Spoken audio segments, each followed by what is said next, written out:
चढ़ाएगा नर्मदा मैया पे साड़ी। जी हाँ फ्रेंड्स, बात करेंगे स्टार प्लस पे जो शो आ रहा है ओ हम नवा तुम देना साथ मेरा। रक्षित पहुंच गए हैं स्वामी जी के यहाँ, साड़ियाँ लेके, सेलेक्ट साड़ियाँ लेके पहुंच गए हैं नर्मदा मैया पे चढ़ाने के लिए, स्वामी जी को दिखाने के लिए। वहीं पे रवीना की भी मुलाकात रक्षित से होती है। इन 4 सालों में रवीना ही चढ़ाती आ रही थी नर्मदा मैया पे साड़ी, क्योंकि जो तलाक के बाद एलिमनी के जो पैसे मिले थे उसको झूठा केस करके जीत गई थी। उसी पैसों से उसने भी रवीना साड़ी का बिजनेस शुरू किया था, उसी से वो भी कर रही थी ताकि उसको भी सभी लोग जाने इन 4 सालों में, इसलिए वही चला रही थी। रक्षित को देखकर वो बहुत ज़्यादा अचंभित हो जाती है और उससे बहस करने लगती है कि तुम कुछ नहीं कर सकते, अब मेरी ही साड़ियाँ सेलेक्ट होंगी। लेकिन स्वामी जी दोनों की साड़ियाँ देखकर कहते हैं कि इसमें से किसी की साड़ियों में वो बात नहीं है जो नर्मदा मैया पर चढ़ती थी।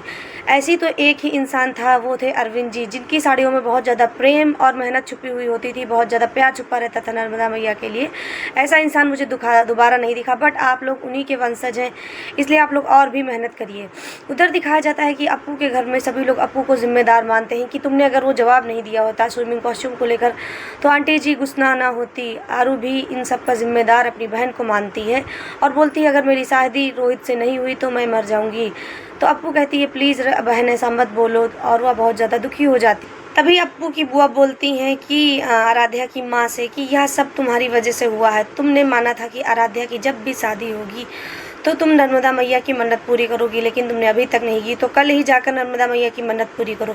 सभी लोग उन्हीं तैयारियों में लग जाते हैं पूजा पाठ की, और अप्पू अपनी माँ को 4 साल पहले बनाई हुई साड़ी देती है, क्योंकि 4 साल पहले उसने बहुत प्यार से और बहुत ही मेहनत से एक साड़ी बुनी थी। उसके बाद वो नहीं बुन पाई क्योंकि उसके पति का बहुत ज़्यादा टॉर्चर रहता था, और वह साड़ी देख के रोने लगती है।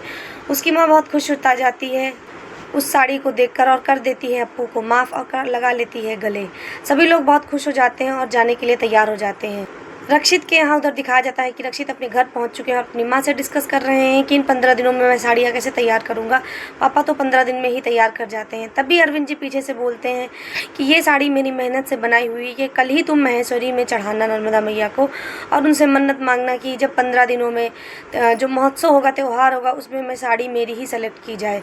तो वह सुनकर अरविंद जी की बातें बहुत ज़्यादा खुश हो जाता है कि पापा को सब अभी भी धीरे धीरे याद है और याद आ रहा है।